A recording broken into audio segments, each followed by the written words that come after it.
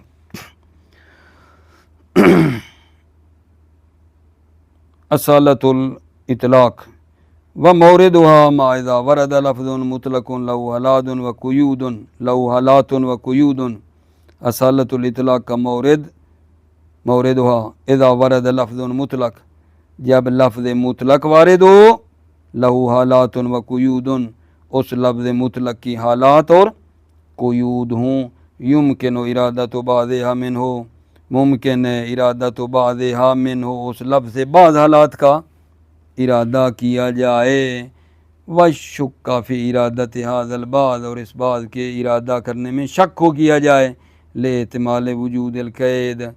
وجود قید کے احتمال کی بنا پر کہ کوئی قید ہو، فیقال الاصل والاطلاق، تو کہا جاتا ہے اصل اطلاق ہے، فیکون حجۃ علی السامع والمتکلم، پس یہ اطلاق حجت ہے سامع اور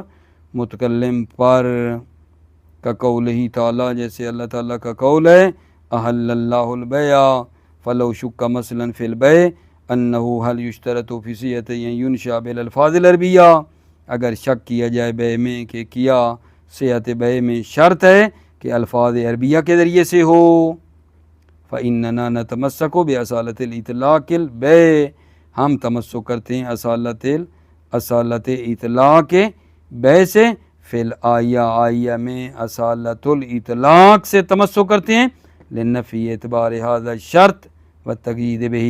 اس شرط کے اعتبار کی نفی کے لیے، والتقیید بہ، اور عربی کی قید اور اس شرط کے اعتبار کی نفی کے لیے ہم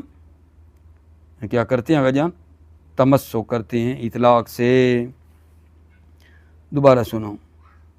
فلو شک مثلا فی البیع انہ هل یشترط فی صیغۃ ینشأ بالفاظ العربیہ فإننا نتمسک باصالۃ الاطلاق البیع فی الآیہ، اگر شک کیا جائے مثلا بیع میں کہ کیا اس میں صیغۃ بیع میں الفاظ عربی شرط ہے، تو ہم اصالت الاطلاق سے تمسک کرتے ہیں بیع میں، آیت میں اس شرط کی نفی کے لیے اور قید کی بہی، اس عربی کی قید کی نفی کے لیے، فنحکم حینئذ بجواز البیع بالالفاظ غیر العربیہ، تو ہم حکم لگاتے ہیں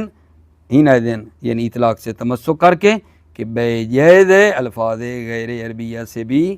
بیع جائز ہے۔ چوتھی اصل، اصالت و عدم التقدیر و موردها ما اذا احتمل التقدیر فی الکلام، مورد اصالت عدم تقدیر کیا ہے جب احتمال تقدیر یا اذا تو ملت تقدیر